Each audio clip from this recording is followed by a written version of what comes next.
Today on the show, we are talking about getting a job during the pandemic. Hey, you're listening to Recess. Today's Wednesday, August 4th. I'm Kessyl. And I'm SueLyn. Let's go.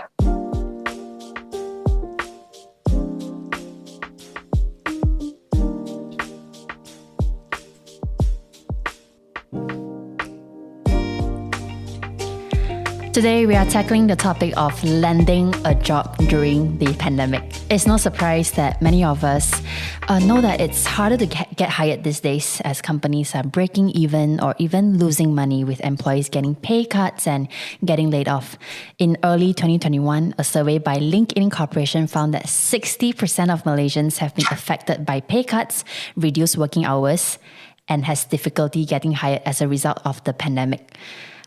So just now I was doing research and homework for this show, and actually some of the most Googled questions were how to get a job during COVID with no experience and struggling to find a job after university COVID. I think they're just like using keywords, And even just 2 days ago, the Edge Markets published an article titled Malaysia's Job Market Blues to Continue in the Second Half of the Year.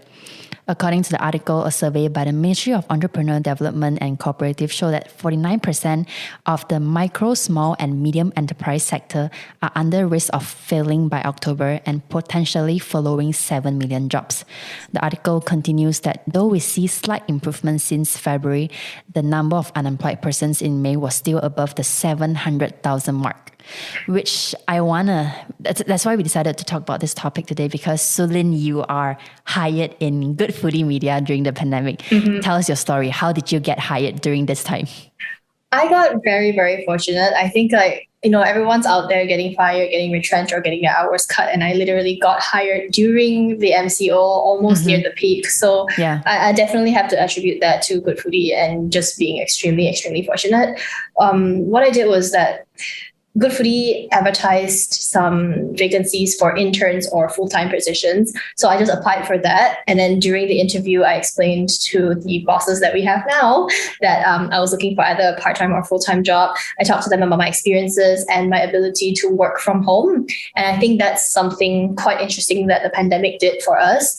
As much as we are very focused on how the pandemic has changed the way the industries work, across all sectors, and perhaps limited some options for people, I think it's also important to recognize that it's also opened up a lot more opportunities and a lot more jobs. So I feel that there is a possibility that I may not have been hired if it wasn't for the fact that I could have worked from home, because I also needed to balance my LLM submissions. So I think that helped with time management and the possibility of being hired. What about you? You were also hired quite near the pandemic, right?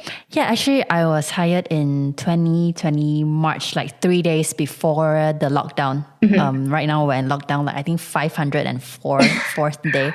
But yeah, I was hired 3 days in the lockdown. And I think for me, it was through email as well. I saw the job posting online. I think it was on Instagram, and then I just emailed them. But which brings me to how to get hired especially in these hard times.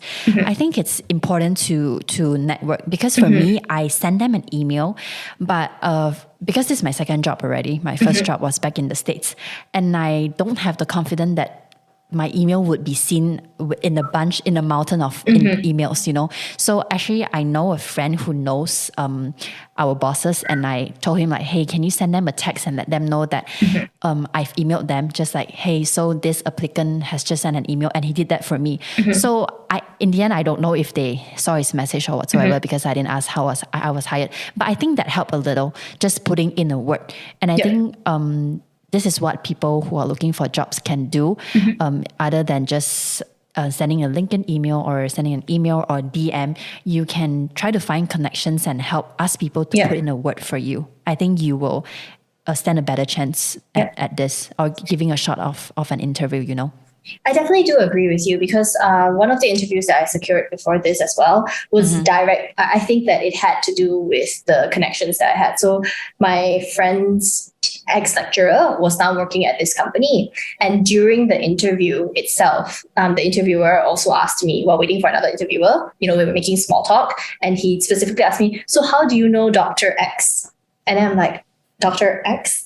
And then and then he was like, oh, did she not, she sent us your CV. I'm like, oh, that's a friend of a friend. So yes, I definitely agree with you that if you can get someone to put in a good word or just be like, hey, keep a lookout for this name, that is certainly a bonus in your direction.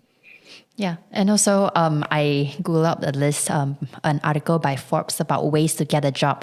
There's 5 tips over here. Number 1 is making your resume stand out, which we all know, make it professional. And if you can infuse it with a little bit of your personality to show your future employer a glimpse of who you are, that will help as well. And of course, if you just graduated from college, you can highlight what you did in your internships, your part-time jobs, or even your volunteer experience. And more importantly, you have to highlight the results that came out of your work. And the second one was you can check out any virtual career fair. And the third one being you can consider jobs that is not related to your degree in this environment now. Like even for you, SueLyn, like you studied law and now you're working in the food media company because it is also your passion. So you can actually consider these areas as well. And of course, if you're a creator, you are a graphic designer, you can build a personal website to just show more of your works. And of course, the 5th one, like we have touched on just now, networking and relationships, and really going out of your way to ask for help, Definitely agree with you. Just a random question. How do you make your CVs? Because I use Microsoft templates and they always look very professional. I'm not sure if anyone else does this or it's just me. I use Microsoft template as well. And then when my friend helped me create a new template because he had a really nice template. It was very bullet point and very simple. So I just asked it from him and then I copy and pasted the template. And that's how I got my job at Foodie. That's wonderful. I realized that you also mentioned something about putting your own personality. And I think that links into what Renee said on our previous interview about marketing. The secret to marketing is, it's not just about selling yourself. It's also about sprinkling a little bit of your soul inside. Exactly. Right. That's beautiful. Yeah. And one of the tips that you mentioned just now was considering jobs not related to your degree. So like I mentioned just now, the pandemic has, as much as it has closed doors for some people, it's also opened up a lot of industries. So we find the freelance and self-employed industry has been growing and it has been booming. So from my personal experience, I also do freelance hosting on Fiverr and do interviews. And throughout the pandemic, so the past year, I have gotten more business than I have in the previous year working on Fiverr. So what do you do for them on Fiverr? Like various types of job, or you just focus on one skill? So on Fiverr and these kind of freelance platforms, you basically offer your own services. So you can have different listings for your different prices of things. So sometimes I do interviews. I will do moderation. Sometimes I will help host live shows. I've done Amazon live shows as well. And speaking of Fiverr, so Fiverr is it's a US based company, but they're quite international now.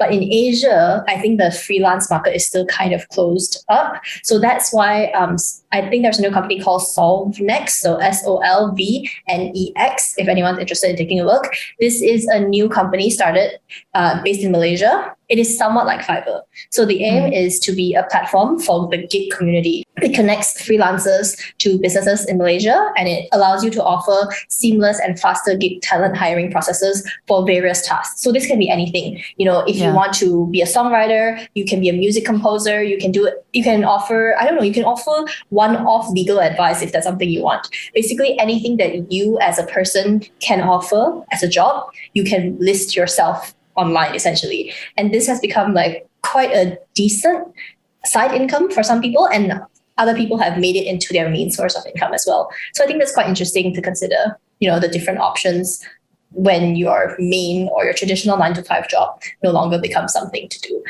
And speaking of work, we have quite a lot of work today. Kessyl just finished another interview. Do you want to plug this week's interview? Sorry. Yeah, so this Friday, as you know, this recess segment is a new segment that we started last week to just talk about the daily happenings, the latest happenings. But today we decided to talk about this jobs during the pandemic, and we hope that these topics are helpful to you. But our main show is actually Foodie Canteen, which we feature conversations with Southeast Asian entrepreneurs, content creators, and just leaders who have went ahead of us. So this week we have a very exciting guest. She is super sweet, super bubbly, and a very powerhouse. So To check it out, tune in at 7 p.m. on Spotify. And that's all for today. We hope you enjoyed this conversation. If there's a topic you'd like us to touch on, you can DM us on Instagram or send an email to hellofoodiecanteen@gmail.com. We'll see you tomorrow.